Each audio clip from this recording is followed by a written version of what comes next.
The duty of care to players is a fundamental responsibility of the AFL Commission and all AFL clubs. Given the level of public interest in this matter, we have also released the details of the charges against Essendon this afternoon. This is consistent with the view that I have expressed in recent weeks that the charges should be released, given the amount of information and speculation which has been in the public domain for the past 6 months. Now, I'm making these comments today because, as CEO of the AFL, I've decided that for the sake of everyone involved in the game, supporters, players, clubs and our other key partners, that there must be transparency and clarity around this issue, given the widespread speculation since the charges were announced on August 13.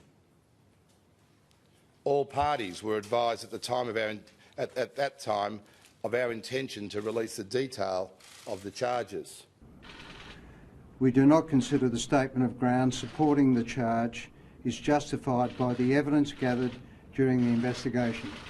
The club had sought to prevent these charges being released for one very good reason. We believe a number of the allegations to be outrageous, without foundation or substantiation, specifically the assertion that players were administered prohibitive substances. This is severely damaging to our reputations and to those of the individuals charged. Since receiving these charges a little over a week ago, I have personally been in constant dialogue with the AFL, in which both parties have attempted to have the charges reworded to better reflect the actual events and evidence that was collated, and reach common ground in relation to possible sanctions should the club plead guilty to any of the charges. A cursory comparison of this document against the released by the AFL today underscores my contention that the original charges were designed to do little more than score media headlines and ultimately intimidate us. This belligerent attitude has carried through to discussions on potential sanctions. The AFL is determined to punish Essendon and the Essendon Football Club and the 4 individuals involved as though we were drug cheats. As chairman of this football club, and with the unanimous backing of the Essendon board, and based on the evidence, I cannot and will not accept that, like all football followers and football fans, I cannot accept that point of view, and we want this matter resolved as soon as possible.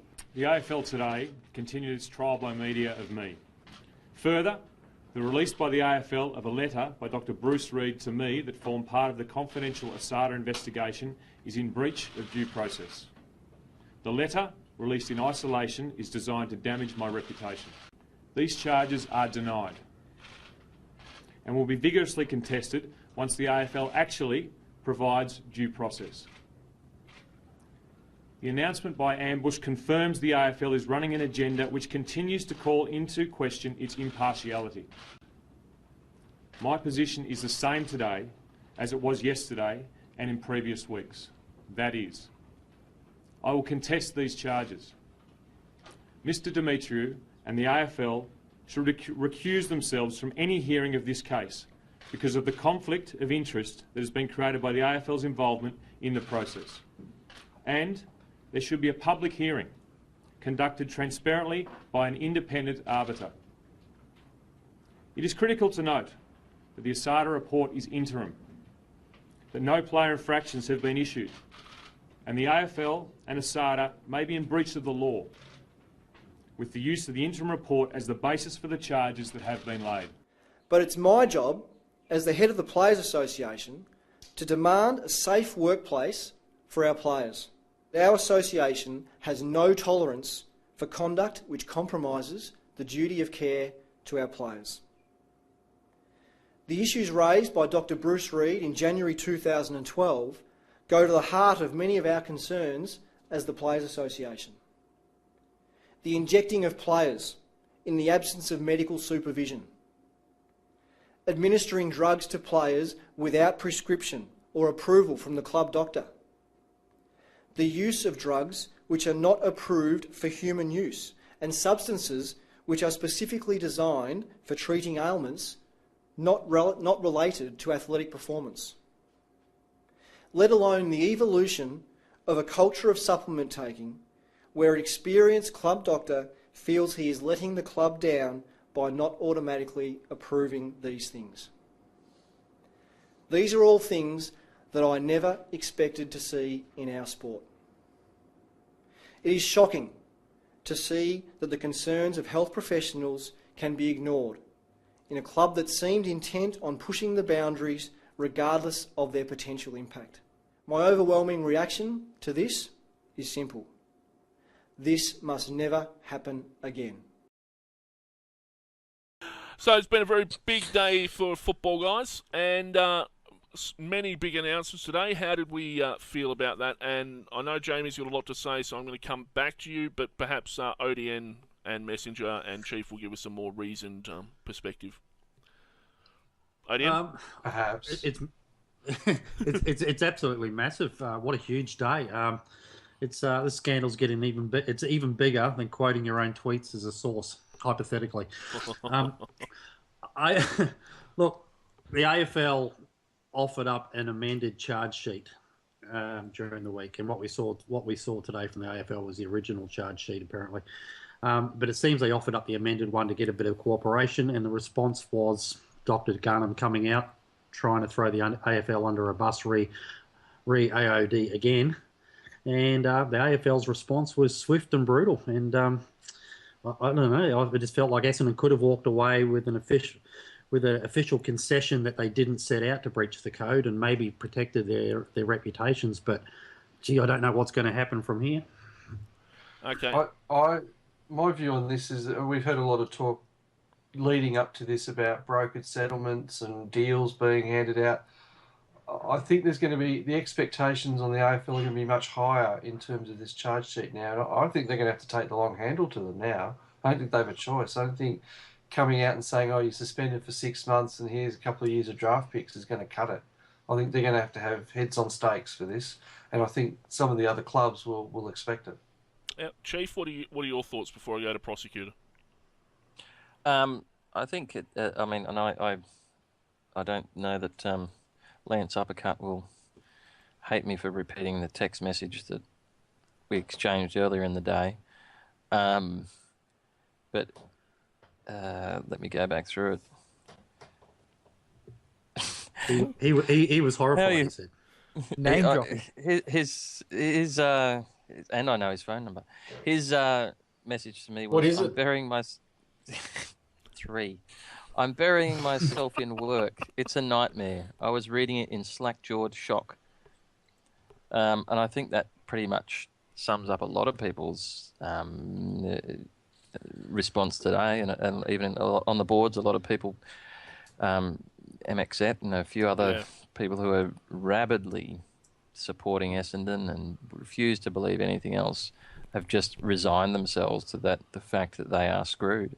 Mexit was the big one for me. I noticed him posting today, and I never thought I'd see that.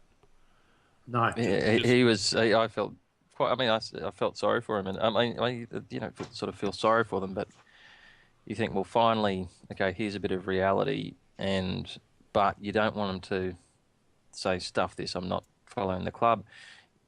Really, what you're waiting for from a lot of the Essendon supporters is to say, I'm sticking with my club, yes, but let's just get rid of the people who are involved here, separate them from the club, and let the club carry on, rather than just chucking the whole thing in. No one wants to see the whole thing chucked in. They want to see these people removed from the league, because it's like cutting a cancer out, really, to get hyperbole, because this sort of thing, if it's not stamped on, it can spread, and other people, like evil little grubs, can see that they've got an opening and they've got a way to get around the rules and that sort of thing. This is where leagues start to rot. Yeah. All right. I am going to get to you in a second, Jamie. I promise. But prosecutor, you're the Essendon guy on this panel. The defence goes first. How are you seeing? Like, how are you guys? Well, how would you sum up your feelings today, having seen all the charges, heard all the press conferences? Well, I described to a lot of you before that I was sleeping during the actual press conferences, and I woke up, and it was like the episode of The Simpsons where Homer walks out the bomb shelter and a nuclear weapon's just been dropped on the town. It was just catastrophic, really. It was all-out chaos. So, naturally enough, you have a read through the charge sheet, and it is very detailed, and it does contain a lot of stuff that, as an Essendon supporter, just leaves you sick in the stomach, thinking, well, obviously, how could this happen? And, I mean, what is going to happen from here? And I think there is a feeling of resignation from a lot of Essendon supporters because it is a very serious issue. And the more that Essendon pokes the bear, it's going to get pissed off and it's going to attack back. And I think that's the perfect example of what we've actually seen today. Well, the poking the bear things from all the melanotan and just wandering through the forests of Arizona, I think. All right. If you've read the side effects of melanotan, you will understand that joke. I know you've been preparing for... Sorry, Messenger? The melanotan's the libido/tanning drug, isn't it, Chief? Yes, it does lead to can lead to nausea and a high libido. So you want to have lots of sex, but it makes you sick. What, aren't you sick at the moment, Chief? You've been unwell for a week. Yes. Yes. And pretty horny. And you've got a tan? The real drug scandal was revealed at Canada. We discussed that, but this part of the podcast will be later redacted. He's been waiting. He's been waiting patiently while we've pretty much teased him a little bit. But Jamie, you've got some thoughts. For me, today was football's 9/11, when the twin towers of trust and integrity in the game were shattered by the 747s of Essendon hubris and deceit. Jesus there was nothing new for anyone who's followed this in the report. It had all been in the media. In all seriousness, there was nothing in there, really. There were some details we didn't know, but the guts of it had been drip-fed out by the AFL and ASADA in an effort to get Essendon to come to the table. I don't think there's any dispute in that. We'd read it all. You can go through here it is, I'll ruffle it around it again. The vast majority of this stuff we knew. It was seeing it all compiled into one report with a big formal stamp and a press conference and so on that made it like, woo, here it is. Essendon only have themselves to blame for ending up in this position. For A, starting the program, and B, all the other stuff that went on. The AFL has given them so many get-out chances. Hurd in particular, so many times. They've said, here, just come with us, we'll get you out of this, James Hurd only wanted to win a premiership. I mean, I've got my opinions on James Hurd that I won't voice here. He wanted to win a premiership at the end of the day, which is why he went down this path, which has led him to where he is. And that's what you want from a coach. So fair enough for James Hurd there. I think a lot of journalists have had their good name very badly slandered by Essendon people. I think we're into delusional territory with a lot of Essendon supporters now. Some, are accepting that this is really bad, but there's talk of forming breakaway leagues and taking on the AFL, and we're richer than them, we can bankrupt them. Essendon are in the worst position any football club's been in since Fitzroy, who we discussed in the earlier podcast. Do not get me wrong here. I'm a North Melbourne supporter. We took on the AFL, and that was terrifying. In 2007, when we did it over the Gold Coast, it was genuinely terrifying. We thought we might not have a football club as a result of what we did. Turns out the fight that we picked, the AFL weren't really up for the fight. Essendon have picked the mother of all fights here. They've picked it on a personal level with Demetriou. They've picked it with the rest of the competition by blaming other clubs.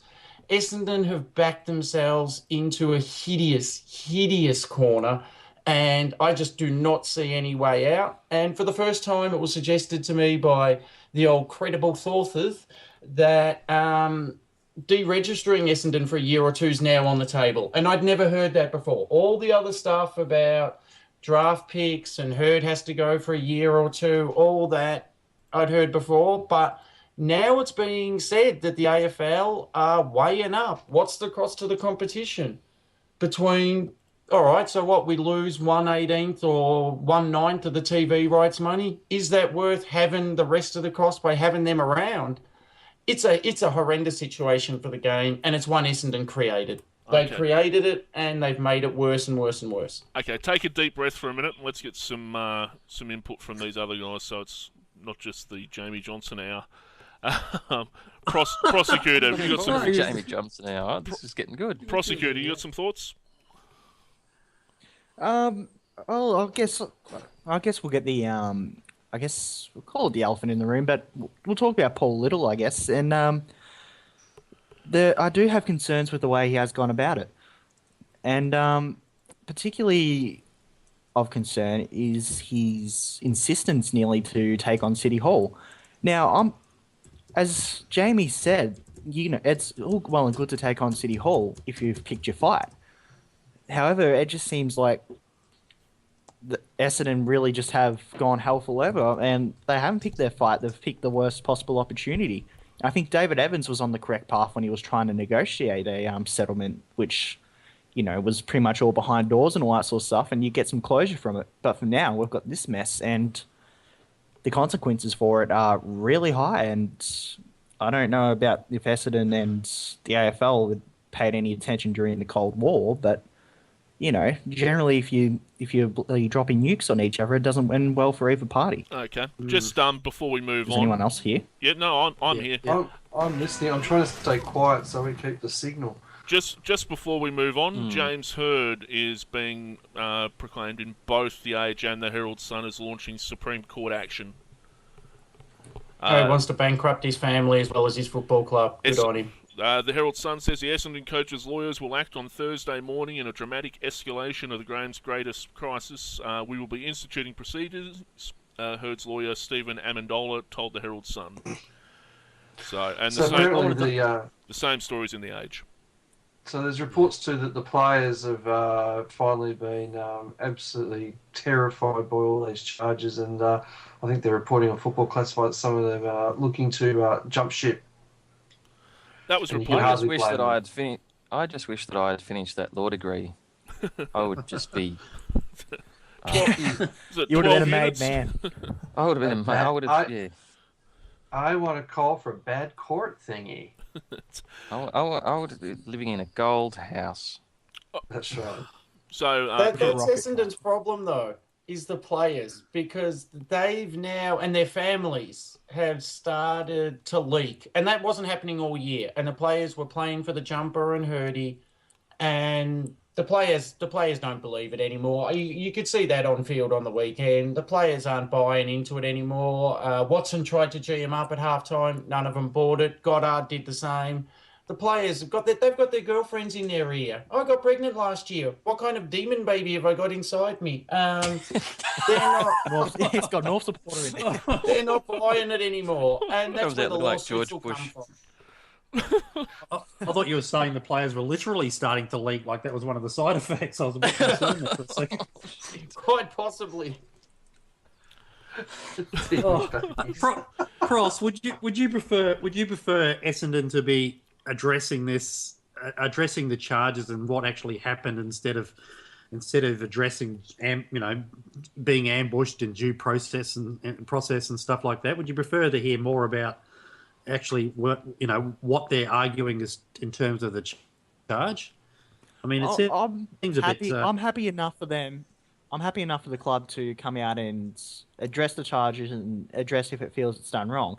But I think they went a bit over the top today, especially with the vote of no confidence. I can understand them wanting to get an independent body, like a full independent body. I don't mean the AFL Commission.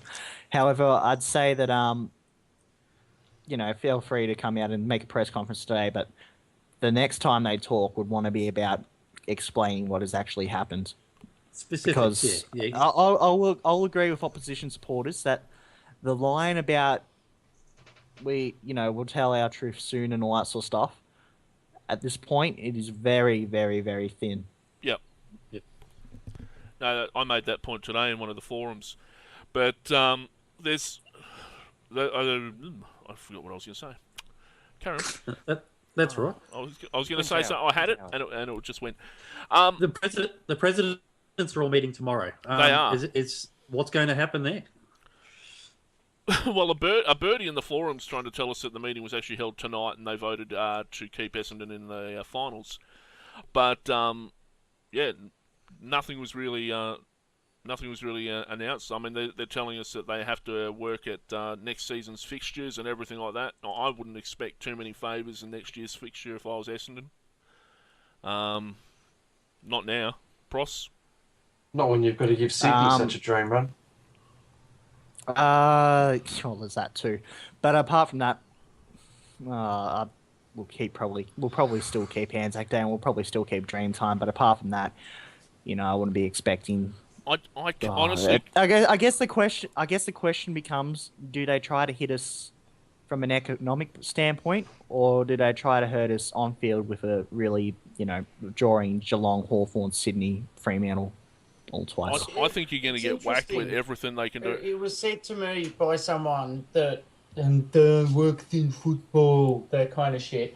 That if you wanted to hurt Essendon, the best way you hurt a footy club is by giving them 75% of the salary cap for the next 4 years. Yeah. Now, the AFLPA would never wear that. No. I might have mentioned this before, but that's how you'd hurt a footy club in terms of penalties. So everything else is... they'll be able to get over it, apart from draft picks. You can even draft well around that. But hit them on the salary cap. That's how you really want to hurt them. Yeah, but the thing is, we had the discussion the other week about whether Essendon could take the AFL to court over it, and if they brought the salary cap down to Essendon, the AFLPA sure as hell, isn't that's either. when they do have a case. Yeah, no, there's so that will never happen. They have to remove them from free agency if they remove them from the draft. You will see if they remove them for the draft now. You get into so many, rookie drafts, free agency. There's so much into it. There's quite a few bits and pieces that have to be taken into account when you start taking away draft picks. I don't think the AFL will let them play Anzac Day next year. I don't see it. I don't see the AFL allowing Essendon to stand up on the marquee day of the AFL. The biggest day the AFL has outside of the final series. I just don't see the AFL allowing that next year. Why did Grandad die at Gallipoli so the drug cheats could play? Nah, can't see it happening. They've seen them playing Sundays for a long time. Yeah, they're going to get Sunday afternoon twilight slots, and it's going to be awful. Are they playing for points in 2014? That would be the question. That's the other thing as well. And if they're not playing for points, then there's no point in playing. Are they playing in 2014? Would be another question. I think they'll play. I think that's seriously on the table. I think the AFL. I doubt very much that's on the table at all. I think the AFL. Yeah, at I think most, Essendon will play next year. At most, the AFL. I think they will as well, but I reckon it's on the table. I think they will, but I reckon it's now on the table. At most, I think the AFL will do a Melbourne Storm and make them play for no points. But that's the extreme end of this. It'll be interesting to see what happens with that, because for all the hashtag stand by herd and so on, they got 35,000 to the game on Saturday night against us. North Melbourne got more against Essendon at our home game. The crowds are dropping off. They've got record membership this year, but that was all boosted up in the start of the year when the whole thing had some ebullience about it. If they're not playing for points next year, I think they'll take a really big financial hit. They're going to take a big financial hit just paying for the lawyers and the PR people. Essendon are going to pay a really, really big financial price off this, even as it stands before penalties, I think. And the penalties will only be a multiplier effect. And we'll find out how rich they are. We really will find out how rich they are in the next year or two. Yep. Would the federal government be funding helping to contribute to the flight plan? They already have, I believe, yeah, and I'd be interested to see if they do further if they were convicted of drug cheating offences. They tipped $6 million into Tullamarine. Yeah, and Jake Niles They've already tipped in. Yeah, it's already done. Yeah. We So discussed Jake this a Niles couple of weeks ago. reported today that Essendon have rejected an offer to lose first and second round draft picks in 2013 and 14, and a 12-month suspension for Hurd. They would probably think of that as the good old days now, wouldn't they? 3 times he was God, given that's- that offer. 3 times they took it to him, and someone very senior at the club took it to him and said, "James, you've got to take it," and he refused. And I don't want to draw biblical allusions into this, but 3 times he was given that offer, and he's on his own now, I think. It is absolutely telling for me that they had separate press conferences for Paul Little and James Hurd today. This is not like Essendon isn't unified here. There is no way they're unified and having separate press conferences. There's 2 separate ideas going. Hurd is the one doing all his announcements. Little is doing the stuff like the legitimate club stuff, but Hurd's the one that's going to court. He's the first cab off the rank today. He was first cab off the rank a couple of days ago. Hurd's making the threats. It was very telling. I mean, everyone mentioned it. Hurd's press conferences, they're after me. This is an ambush on me. This is about me. And I think going forward, he's making it about him, and he's leading the charge for him. Well, in fairness to him, though, if it's been offered that, if you take a 12-month suspension, we'll let the club off. That is about him then. Yeah, no, they were very also much offering is. 2 years of draft picks, massive fines. It was never just about Hurd. Hurd's made it about himself because. Oh no, it's definitely not all about her. But I mean, it comes back to as in the points and other personnel as well. The fact is that the AFL have wanted Hurd's head on a stake, as opposed to anyone equally and just justice for everyone. You're they've talking been about a guy. very much happy to That's take not true Hurd as the because scapegoat. they've also charged Reid, Thompson, and Corcoran. They all face the same charges they have as done Hurd. that, but it's been reported that Hurd was offered the ultimatum as that these other 3 Head coach. Yeah, but Hurd put himself up there at the very start of this. He put himself up there. No one else. He put himself up there and said, "I am responsible for everything." No one else did that. He was the only person to get up and say that, and he's the only person that hasn't taken any responsibility since. Robson stood down. Hamilton left he'd be last pissed off year. his PR advisor still for that day. Like, he's the one that's got himself into this mess. He took responsibility. He's the one who's the head coach. He's the one who oversees the staff. Sorry. I'm not Can we denying that actually he shouldn't be charging all that sort of stuff, but I think it's a bit rich to say though that a lot of this isn't about him because it has become he's become the face of it all, even for opposition supporters. It is about they want him. to see Hurt go for this. It is about Can him, we but talk a second about I won't say anything on the matter to redact myself. I'll just raise the issue because I'm interested in your view. The personality cult of James Hurd amongst Essendon supporters and how much that has contributed to the current situation. I imagine you can think what my view on this would be. I'm interested in you guys' view. Is there a personality cult around Hurd? I was about to say this is deja vu. But anyway. Yeah. Well, anyway, I'll address the question anyway.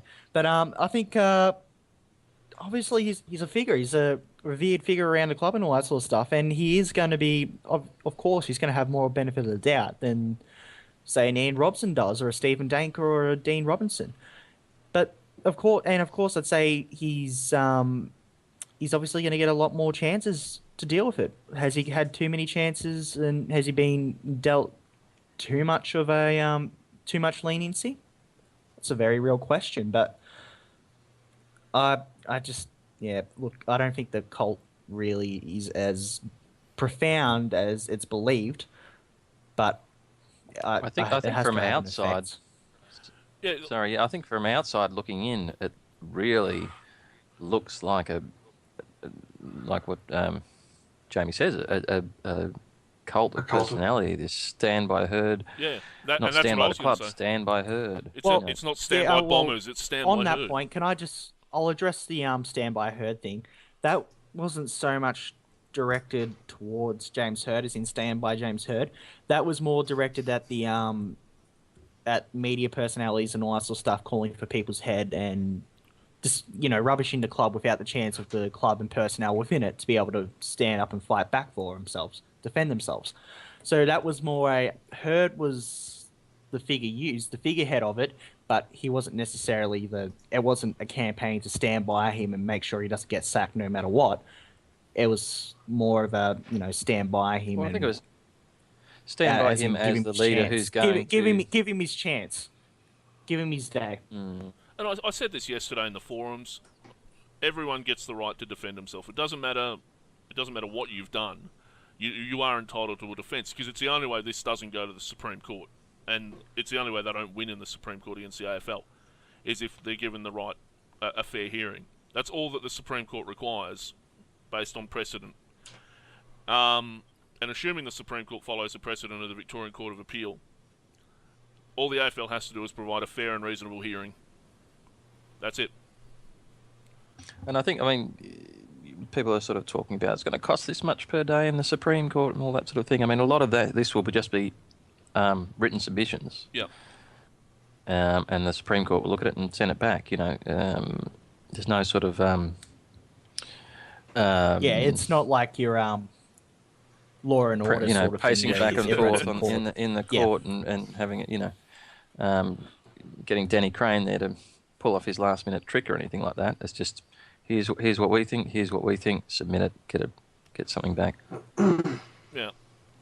Look, I don't think there's, looking at the court case, I'm not and I've said this in the forums any number of times, but I'm no big city lawyer. But I've made something of a study of this over time, not just this case, but in other instances as well. And there is considerable precedent to suggest that the AFL will win this if it does get that far. So, tell us about that precedent. The Greg Williams case in 1997-98, basically the AFL got taken to court over the tribunal process, and basically the court ended up, the Supreme Court initially ruled, Justice Hedigan basically said, look, you didn't give him you didn't give him any avenue of appeal. You just basically said that here's your sentence, you've got to take it, that's it. And that's how we got the appeals board at the AFL. The AFL still appealed the Justice decision to the Court of Appeal, which is a step above the Supreme Court. And 2-1 they ruled that the AFL had the right to make its rules and enforce them, as long as players got a fair and honourable hearing. So as long as it was reasonable and honourable, the AFL can pretty much make whatever rules it like. Now, if you look through other cases from other sporting bodies, they cite the Williams case so regularly, it's not funny. If you do a Google search for it, it's cited in almost every case since. I cannot see the AFL losing if they give them a fair trial.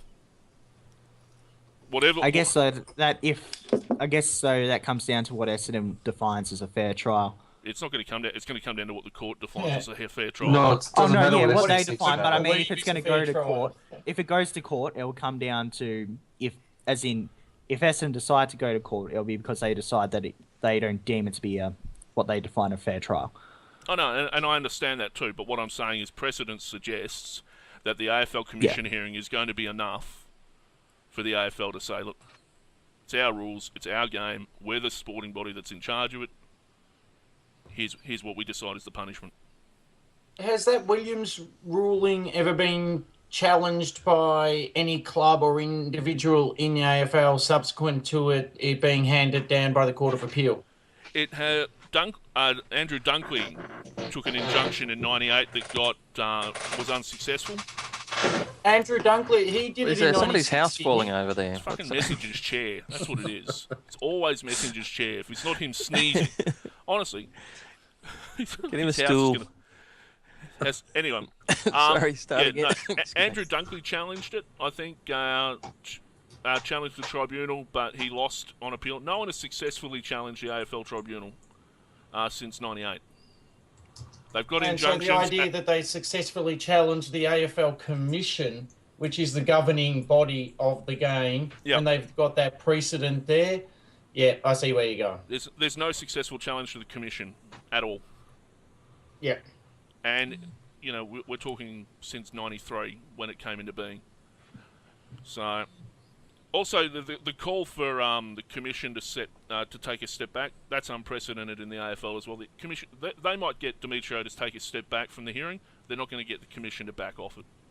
I don't think they'll get Commission, but I think Andrew Demetrio will be the one they want to step back. I mean, it's fair enough too. You can't really deny that he doesn't have a conflict of interest. he runs the game. Everything he Yeah, does is a you guys conflict of signed up interest. to the rules, and now you don't like them. That's basically, I think that's what the Supreme Court would say as well. If you try and challenge, if Essendon tries to challenge the commission, they'll say, you signed up to these rules, you knew them, and now you don't like them because they're saying you got caught under rules that are set by an outside body, being WADA, which the federal government has ratified. Don't see a case. See you later. Don't play in that competition if you don't want to play in it. All right. Enough of the court stuff. The actual charges themselves, was there anything you guys saw that would arouse any particular concern that you wanted to comment on? Aroused, you I think say? it was. Didn't Oh, arouse. the melatonin. Oh, whoa. Hey, can I I just think raise... Yeah, go ahead. Sorry, Yes. Sorry, I just wanted to raise the thing that did catch my eye was the listing of Lube All Plus, horse and dog Yes. supplement. I think that was to go with the melanotan too. Melanotan, they're giving them horse and dog supplements. Are we serious? This is meant to be a professional sporting organisation. Absolutely unbelievable. Anything else catch your eye, guys? Oh, well, you know, they I obviously... thought the circumstantial evidence for Fimerson was very, very strong. From what I could tell, Haraxilin, the case against that was more in line with the staff using it as opposed to players. Yeah. And apart from that, obviously there's the Mexico, the yes, the vial of New Mexico. There's No, a no, new no. Mexico. Mexico is all I'm saying. that If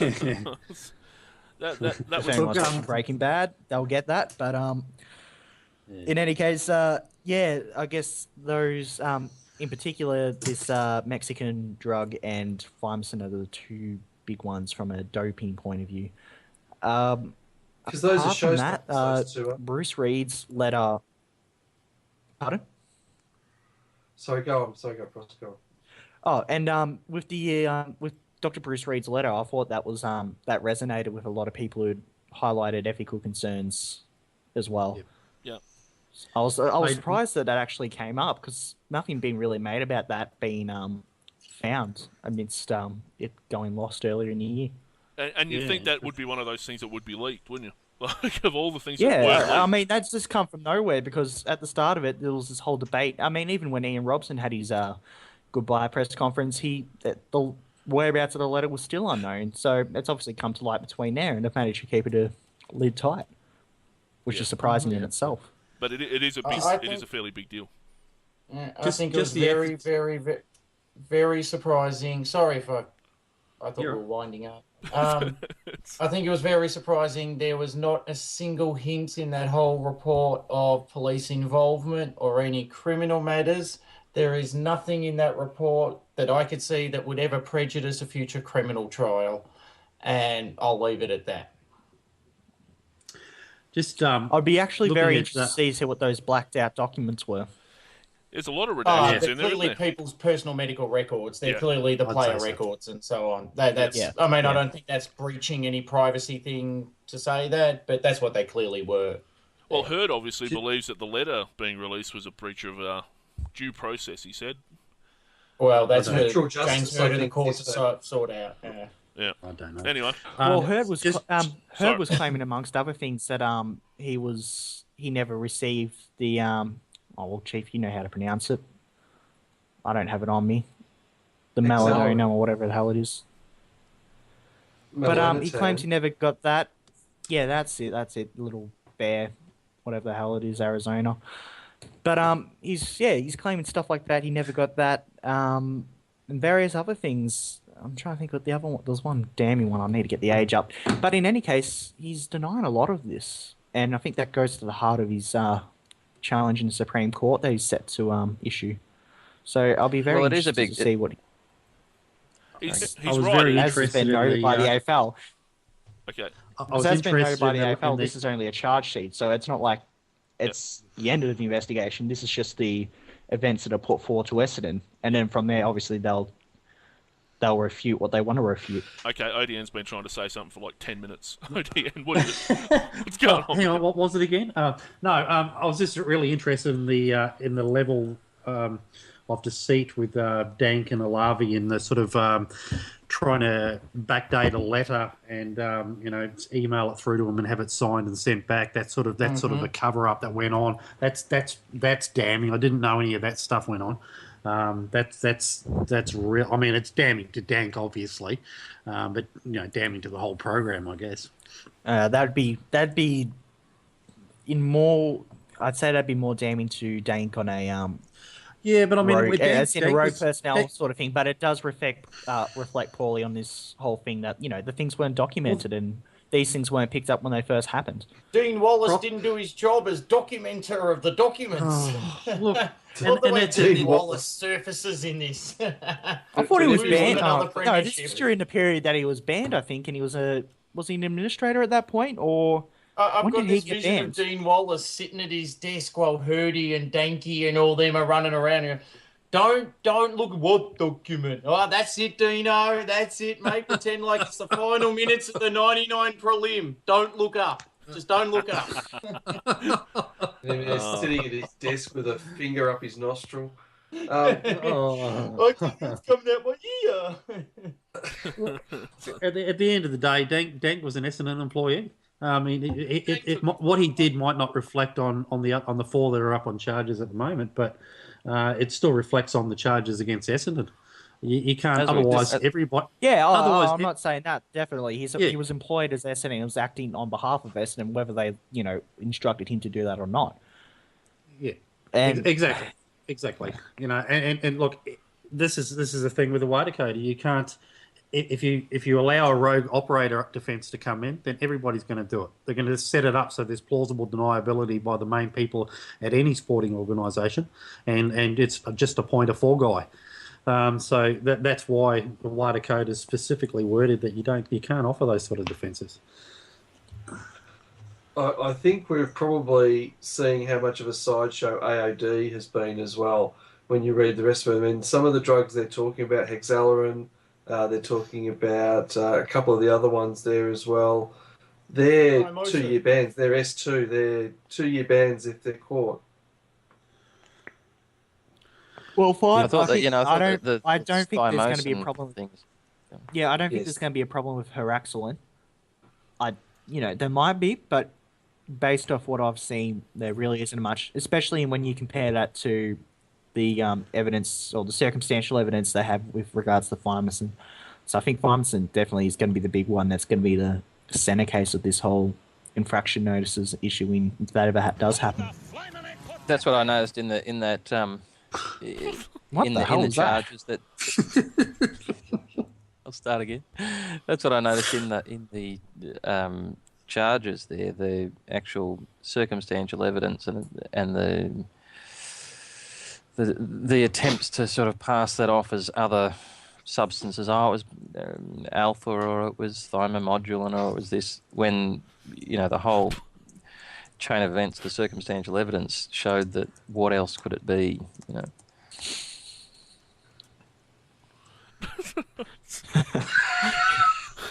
Jesus Christ. I didn't say anything funny. What's going on? Everyone's having a laugh. I might have to edit this little part out here. Hang on. What? I'm reading the footy classified thread. Somebody said something funny. Someone else. People offered to trade embarrassing bodies info for football confidential info. So they're swapping stories.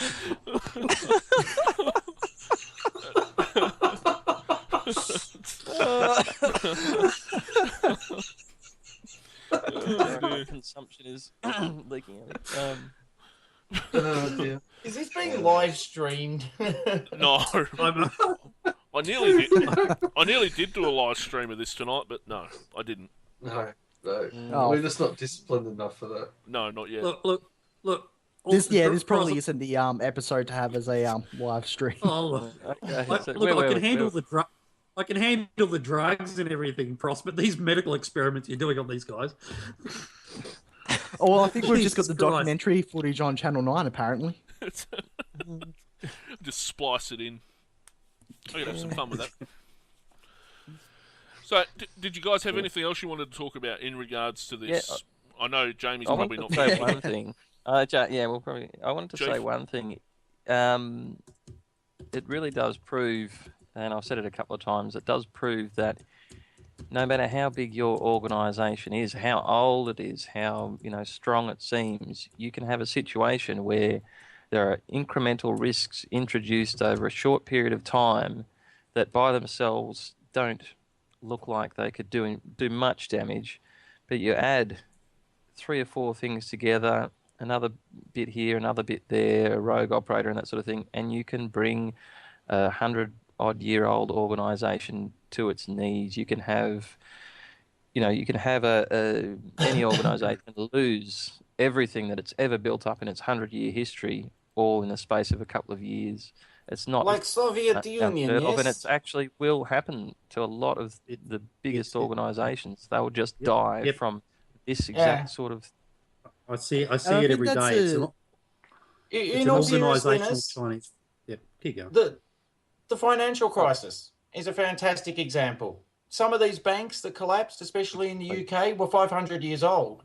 Royal Bank of Scotland, HBOS, and they were going along great guns 2 or 3 years beforehand, and then exactly as you say, Chief, brought down by institutional governance failures, governance, and now where are they? They're gone. Yeah. It is incremental. You just one staff member loses 5% integrity. He trains up somebody else or brings somebody else who adds his 5%, and before you know it, you're so far off the beaten path. It's ridiculous, and it can happen so fast, and that's exactly what's gone on here. And it's kind of interesting because no Essendon supporter knew who Stephen Dank was until February 5th. All this time, there was this man. They knew who we knew who the weapon was. Black we knew Ops. who the weapon was, but oh yeah, there we go. Got our Luke Darcy back footage, file footage, and everything up. But in any case, but no one from Essendon, as in the supporter base, knew who Dank was, and we've got to this point that we are now, and it's just staggering to think how it's got to this point, especially off just. I don't want to put it all on Dank, but I guess he was the domino that really brought everyone else down.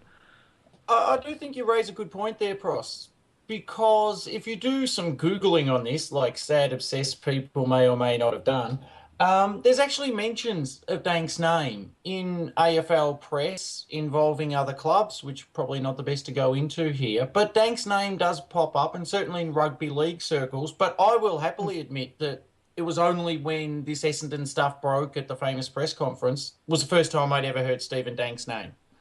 And now he's the biggest name in football. So it is quite strange like that. It is quite strange. I'd still argue that. And just on that, I don't think there's any harm in saying that the other club that he was associated with was Geelong, and he wasn't employed by them. But I think it was a Geelong Advertiser article that that Robinson mentioned that he consulted with Dank while he was with every day. While Robinson in was at Geelong. It's an Australian article. He says he consulted with Robinson, and Dank spoke every day.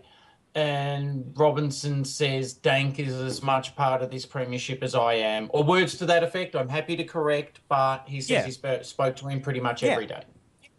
Yeah, exactly. And that's not to say if Geelong's done anything wrong, but that's just highlighting that Dank's been sort of around the scene, except no one's really he's worked for multiple footy clubs. He was at Gold Coast as well for a little bit, 6 weeks. Yeah, he was at apparently. Gold Coast. Yeah. Which then is something the AFL raised in the charge document, saying, and they hold this against Essendon, and I think this is an interesting one. They actually raise an HR point. They say that Essendon, it's towards the front, I could probably find it, but they say that Essendon should have done due diligence on Dank, effectively. Yeah. And they said the same thing about Dean Robinson as well. Yeah, and the interesting point for me there is, is the AFL point that you should have at least made some calls? And I think that's what they're saying, because Essendon made no calls, according to this document. They just, here's Danky boy, he's the business, he's got the good stuff. Well, they took him on Robinson's recommendation. That's what they're suggesting. And to Well, have what made would they no have found calls out? to check anyone out is a lack of governance. Well, they would have found out he got fired from Manly. Yeah, but they may still have hired him. There was nothing really. He wasn't convicted of anything at Manly. He wasn't done for anything, as far as I understand. They could have still hired him, couldn't they? Yeah, I think that's I think it's interesting too that Mark Thompson seems to be, because his charge was the one that perplexed me the most, because he is just an assistant after all.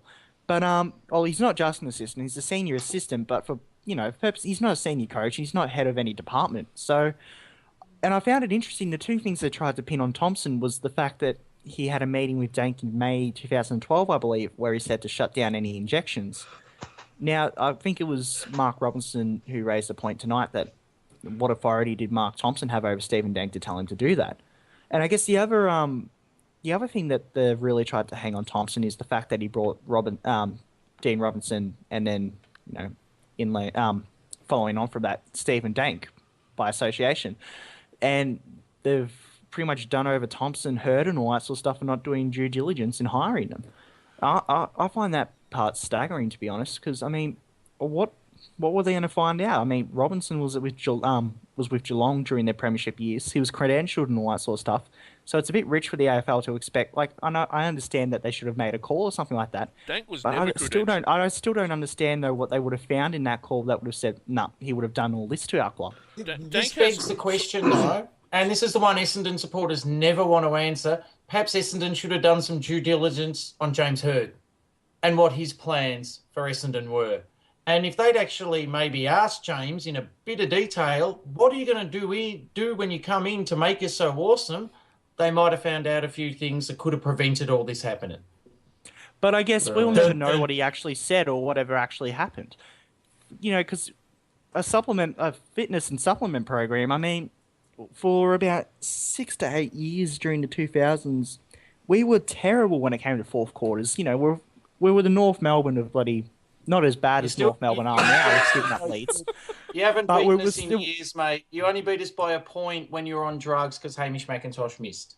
Let's be honest here. You haven't beaten us in years. Settle down. You're crap. Hey, that was... No, we did have 2000 and... Was it 2000 and...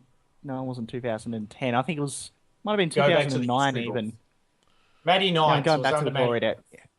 Yeah. But in any case, the thing is that I don't think there's necessarily anything wrong with having a supplement program. I just think that obviously it just wasn't well set up enough, and I don't think any sort of due diligence by Essendon when hiring Hurd would have revealed that. I think that's very much something that needs to be taken care of as it actually happens, as opposed to sort of beforehand, because it's all well and good to say, oh, well, this is going to be by WADA, this is going to be done through Bruce Reid and all that sort of stuff, but it's having the structures in place as you go. And I don't think when you're hiring Hurd, I don't think that would have really done anything more than this email allegedly would have done. It was a perfect storm. They just got all the individuals together who had some sort of a willingness to go a certain way towards that line or over that line, it's sort of Dank probably has had the will for a long time because he's got the knowledge and he's passionate about all these substances and what he can do with them. He's a cowboy. And Hurd, he wanted to get innovative, and that Dank's eyes would have lit up at that prospect. But so I don't know whether Dank would have found such eagerness at any of the other clubs that he'd been to. Due diligence would have. Well, I just would say due diligence would have had them call Gold Coast and ask why he was there for such a short period of time. Gold Coast would have had them, due diligence would have had them call Cronulla. But sports medicine is not a big field. They could have easily called these people. The Grapevine's not very long at all. They could have talked to Cronulla. They could have called Adelaide. The club doctor there. What would Cronulla? This isn't just a matter of taking Dean Robinson's word for it at Geelong. Well, let's say, why was he there? Why did he leave? I mean, these are standard questions when you're, vetting somebody for your organisation. How long was there? No, but the thing to remember, I think Messenger, that these sorts of questions was the senior coach there, so he's these obviously sorts of questions. I think give. Sorry, go on. You go. Oh well, I'll just say that Dean Robinson was working under Mark Thompson at Geelong. So, and I think they left at the same time. Maybe, no, actually Robinson left beforehand because he was with, I'm pretty sure he was with the Gold Coast during 2010 while Thompson was at Geelong still. So Thompson would have had, Thompson would have been aware why he left Geelong and all that sort of stuff. So I guess I can understand the Geelong part. So he's had, and that is a successful stint. Like, no one can deny that. Of course, they should have made calls and all that sort of stuff. But I mean, Thompson was as good as anyone to know what Robinson was capable of doing and what his credentials were. But the difference here is not that you're just hiring somebody to do the photocopying. What you're doing is you're hiring somebody in a highly risky area of your organisation. They're handling the health of your players. And so you do need to go that extra. It's not just a matter of saying, is he a good bloke? Oh, it's good enough for me. It's good enough for Tomo. It's good enough for me. They really do have to examine these things very, very carefully. And so it wouldn't have been at all strange, I think, to go back through his CV and talk to his last 2 or 3 employers. If you're only at a place for a month, why? Was it a short-term contract? Were you kicked out the door quickly? What were their reservations? Why didn't he stay on? I mean, if they talked to Cronell, I reckon they might have had the answer in 30 seconds. Yeah, I think these sorts of questions are the questions that give power to people other than say the coach or the people who want that person in the club. You let people start vetting, you let people start questioning, then you start having to explain a bit more closely about what you're doing. Then you start having to make a better case for the person that you want to get in. And if you're impatient and you think that you've made the right decision, you don't want other people to have power. You don't want other people to have records of calls that you've made and issues with previous employers, because I mean, you see in the charge sheet where AFL say that I think the dietitian or someone within the club said, hang on, this substance that you're giving, it was one of the lactaways or the Activegans or something. This substance, there's no evidence it does anything. It's a waste of money and that sort of thing. And then James Hird sent an email or a message saying, see what we're up against? As if, look, all this is a load of crap that a bunch of bureaucrats or a bunch of people are trying to put obstacles in our path. So to avoid those obstacles, you don't ask the questions that you don't want people to know the answer to. You don't want that information hanging around so that someone can go to someone higher up with this bit of paper in their hand and say, I've got concerns, and on top of that, here are the concerns of other people. And it gives lie to this idea that Dank was a rogue element. It really, what it really says is, you know what, we knew exactly what we were getting when we got him into the football club. And that's why we didn't want to ask those questions. That's right. That attitude is far more damning than any some of the other evidence put across. But it's a whole risk. It's in terms of risk management, it's an absolute disaster. They've put very young men at grave risk potentially, and it's an enormous shame for those young men. Mm. Anything else you guys want to talk about very quickly before we wrap this up? I'm good. Jamie, come on. No, I'm fine. I think there'll be plenty more to come out. I say that with I do say it with some mirth. Yeah, don't shit anyone. I think we're into year one. We're not even finished year one of what will be a multi-year saga. And it's only the involvement of the AFL, I believe, that brought it to the head it's at today. I think Asada and WADA would have been happy to sit and wait until they had all the evidence. I think from today's report, they're going to hand out player infractions. Looks like that to me from the timers and stuff. Yep. I think they're going to hand out player infractions. They let Lance Armstrong drink. They let Lance Armstrong win 2 or 3 Tours de France while they were investigating him before they nailed him. They don't give a stuff about the finals. They don't give a stuff about TV rights deals. They would have waited until the middle of next year, the year after, and then banned players for things that happened in 2012. It's only the AFL involvement that's brought it to a head today, and I think we're not even at the start of this. There's so much more of this horrendous saga for Essendon to go, and it's going to get really ugly. Okay. I think one more thing. I tend to think somebody's going to tap James Hird on the shoulder. I think you give it a couple of weeks and the cold light of day and a bit more pressure, and I think somebody he respects will come in and say, no, you need to give this up. If it wasn't David Evans, who? Yeah, I don't see anyone doing it if Evans couldn't make him do it. I even wonder whether Kevin Sheedy will do it. I don't see Sheed's been able to make him do anything either. I think Thompson? he's too far gone. I think he's too far involved in this now to just walk away.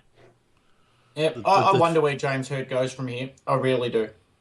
All right, I want to leave that part of it there, and I just want to focus very quickly on the one part that we haven't really talked about yet, and that's the AFL Players Association statement that they made at the very end of the day today. And Matt Finnis was absolutely definite in some of his statements where he said, and if I can find it, this must never happen again. My overwhelming reaction to this is simple. This must never happen again. This is simply too important to get lost amidst the legal manoeuvres surrounding the issue. This cannot be about taking sides or drawing battle lines. We cannot, as an industry, look the players in the eye unless we do everything in our power to ensure that no player is put in such a position. I want to make it very clear, for the Players Association, this has never been limited to the specific status of a substance such as AOD 9604 under the wider code. This is much broader. The health and welfare of players is something that cannot and must not be compromised in any way. I'm asking all of our industry to do whatever needs to be done to ensure this never happens in our sport again. It is my job to ensure everybody continues to focus on the well-being and safety of the players.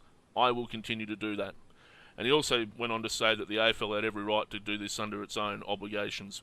So, the AFL Players Association, very strong on the player side of things, as they were always going to be at the end of this. Yeah. Any thoughts before we wrap this up, guys? Well, they're against Essendon there, but if infractions are handed down, then they'll flip flop and then they'll go the other way.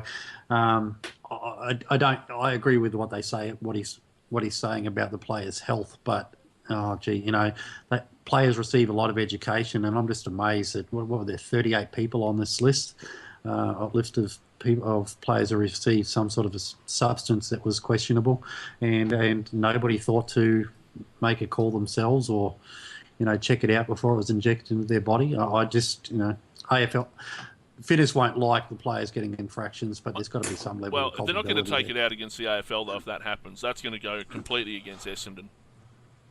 They're not going to hold. But they're going to be in the corner fighting. They'll try and fight against Essendon players receiving infractions. But should the infractions be upheld, then of course they'll turn their sights back on Essendon. There's almost no chance of an infraction. I don't think we should be using the term Essendon here. I don't know about you, gentlemen, but I'm a member of my union, the mighty MEAA, and we'll shut this state down if we need to, and nobody will read a word again. But this isn't about Essendon. It's about a football club.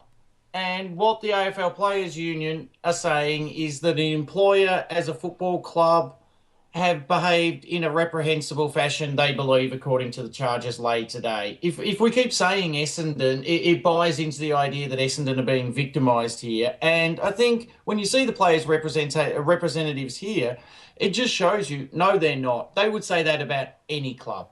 If it was any club who'd engaged in this, and I think we need to bring it back a bit and realise that any club did this, the AFLPA would be after them because it's breaking the rules. It's not on. Yeah. Prosecutor, I'll give you the last word, mate. It's your club. How are you feeling at the end of the day?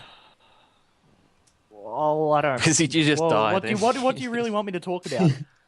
I don't know, man. Just how do you see this panning out for your club, for you? I would see you all in hell. Are you happy you woke up from your nap today? Would you like some of my bourbon? I've woken up in better circumstances. But So have I, in any mate, case, so have I. But in any case, I guess I'll leave on a bit of an editorial note. But I just want to address Essendon supporters and all that sort of stuff who like to throw their blind faith in social media figures or people on forums and all that sort of stuff. The moderator Jab on our board made a good point where obviously in times of crisis people look towards a leader. And in the social media world, that is the internet these days, that there's a few that have stood up and tried to be this leader. The three I think of in particular is Fog Dog, who is obviously very well noted. Praise his name. A Twitter account by the name of the Red Sash, who pretty much just copies and pastes and claims shit is his own. He's not. He's a he's a fraud in the sense of it. And there's a new one called Cerebrus, who no one really knows what his deal is and all that sort of stuff. He's kind of just showing up and he's using sort of those what do you call them? So he's saying a lot without saying much, as in the he's very vague. That's the word I wanted. I can't believe I couldn't think of that. He's very vague in what he means and all that sort of stuff. And I think if I was to say anything to Essendon supporters, is do not put your blind faith in these people, because it's only going to lead to harm. As you're just going to get upset, you're going to get the wrong information, you're going to get your hopes up, and in the end, I guess Jamie's mentioned the cult of personality behind James Hird before. If there's a cult of personality, that's really starting to happen on Twitter and all that sort of stuff with some people, and for the love of God, be realistic about it, and don't just blindly follow people. Say, we're going to be in the clear. It's all right. Just look at it. Don't look at it through rose-colored glasses. We are in trouble. How much trouble, remains to be seen. But don't be blind to the fact that this just, this isn't happening in a sense, and that these charges are just cooked up, because they're not. There's a hell of a lot of smoke, and there is a fire there. Okay. Thanks for that, prosecutor. I want to stress at the same time that I don't think anyone wanted to see this happen. No one wants to see the players hurt. No one wants to see a club go. No one wants to see. I don't know if I want to see Essendon go permanently. If they got suspended for 2 years over this, I wouldn't shed a tear. Okay. I don't want them to go permanently, but don't underestimate the level of hatred that there is out there for them. And I think people are understanding why now. We're Carlton supporters here, most of us, mate. We know. Yeah, you're only rookies in Essendon hate. You're just wee babies in it. All right. Anyway, thanks for the interruption. Look, other than him, and he doesn't represent all Not of just us. me. I must stress, Jamie isn't represented with the rest of us. But look, no one wanted to see this happen. No one wanted to see it get this far. No one wants to see it get any further. We want this over. We want it all to come out. We want it all to come out properly. Essendon people have every right to defend their club. James Hird has every right to defend himself, and Essendon people are entitled to defend James Hird. And I can't stress this enough. They are entitled to a defence. And until it's all said and done, they can keep defending. You can't deny them that. Guys like Prosecutor are doing a manful job fighting it out against people like us week after week after week, and putting up with the slings and arrows, and they're entitled to keep fighting.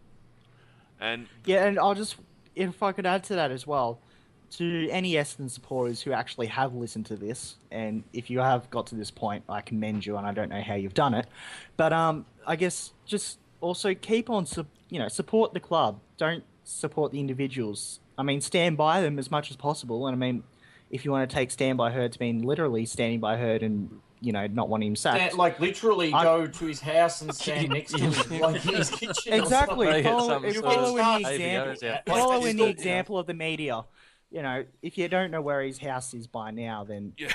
But in any case, that's actually a really good point. That's a really good point. The media have been Guys, I'm trying to horrendous shower in the way here. Get they out. have broken James Hird's privacy there. That is contravention of every media guideline. But anyway. But in any case, by that I mean, Hird may go, Little might end up going, Thompson may go, but the club, the Essendon Football Club, will remain, and hopefully, no, it will. But stand with the club and keep supporting it, and if anything, use this as a chance to rebuild. all right. Because it's still the club of Dick Reynolds and all these other heroes that have come before. These guys are but a passing phase in your history. So, the individuals are never bigger than the institutions. So Absolutely. Exactly. Be part of the solution. Guys, you can never forget that this club bought us guys like John Coleman, Simon Madden, Nicholas Comma. Other guys who I can't remember. Very young. Look, there's a whole stack. Very young. Greats of the Michael game. Quinn. Jason Michael Windowlicker. Anyway, guys, thank you very much. This has been our. Oh, the outpouring of sympathy for Essendon. This has been our extra presentation for the evening. If you've got this far, like Prosecutor said, I do commend you because it's full of ranting and Longer than the real one. and much longer than the normal podcast has been. But we did this for a reason. Thank you very much, guys, for sticking around. Thank you for the guys that participated in the podcast tonight, and thanks, Prosecutor, for sticking around through all the fun, as it were. Cheers, mate. Love your work, Pross. And I just before as we go, I'd like to say a special shout out to Fog Dog, who told Matt Thompson on Twitter last night that he hoped he got was it last night or a couple of nights ago that he hoped Matt Thompson got pneumonia and died. And that he It was out of don't ambush him. It was out of context. it was out at Windy Hill apparently, and was complaining about the cold and wet, and he told him that he hoped he got pneumonia and died. And then Matt Thompson. and then asked Hashtag if, stand by Fog Dog. and then asked if Caro was there. So apparently he's got something of a crusade against Caro and her lies. Anyway, Yes, cock. good night all. All right. And